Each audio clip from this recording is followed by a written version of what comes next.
जय माता दी प्रिय भक्तों, एक बार फिर आपका स्वागत है हमारे YouTube चैनल पूजा विधि में। भक्तों, यदि आप नए हैं तो वीडियो को सब्सक्राइब ज़रूर करें। आज हम बात करेंगे मनुष्य की जब मृत्यु होती है तो किस अंग से उसकी आत्मा निकलती है, इसके बारे में आज हम विस्तार से जानेंगे। चलिए बिना देर किए वीडियो की शुरुआत करते हैं।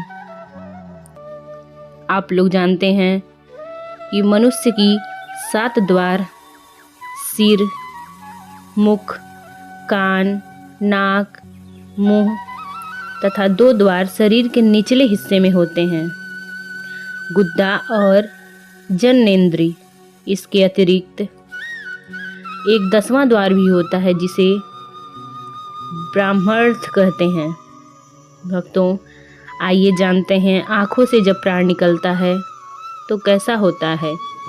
जब प्राण आँखों के मार्ग से निकलते हैं तो व्यक्ति की आँखें खुली रह जाती हैं या पथरा जाती हैं। शास्त्रों के अनुसार यह इस बात का संकेत है कि व्यक्ति का मोह माया और सांसारिक दृश्यों में गहरा जुड़ाव था।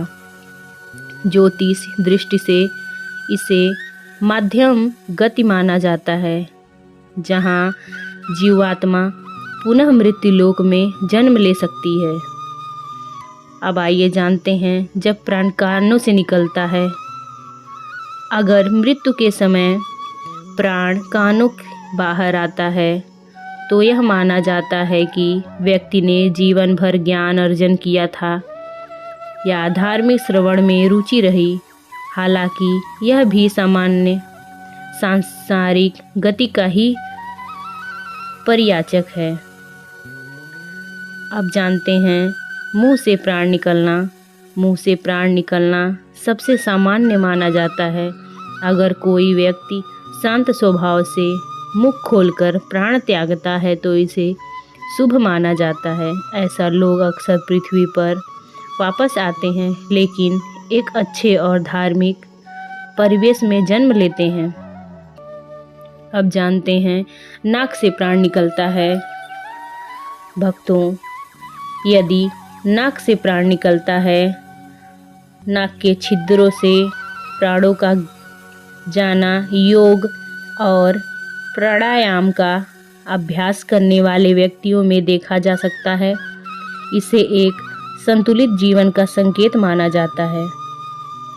यदि निचले द्वारों मल मूत्र मार्ग से प्राण निकलता है तो कहा गया हिंदू धर्म ग्रंथों जैसे गरुड़ पुराण के अनुसार अगर प्राण गुद्दा या ज्ञानेंद्रिय के मार्ग से निकलते हैं तो इसे अशुभ माना जाता है।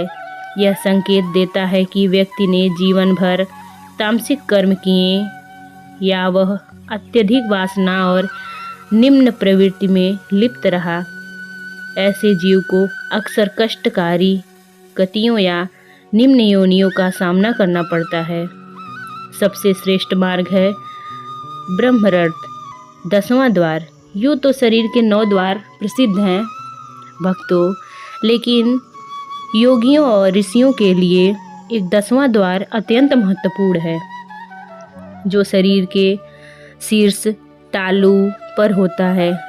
जब प्राण सिर की ऊपरी हिस्से को भेदकर निकलता है तो उसे कपाल क्रिया या दिव्य प्रस्था कहा जाता है। शास्त्रों के अनुसार जिस व्यक्ति के प्राण यहाँ से निकलते हैं वह सीधे मोक्ष के प्राप्त होता है और उसे पूर्व जन्म के चक्र से मुक्ति मिलती है।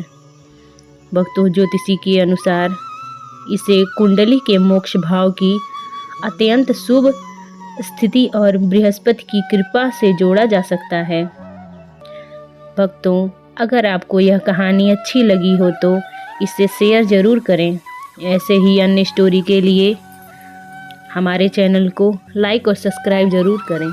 जय माता दी।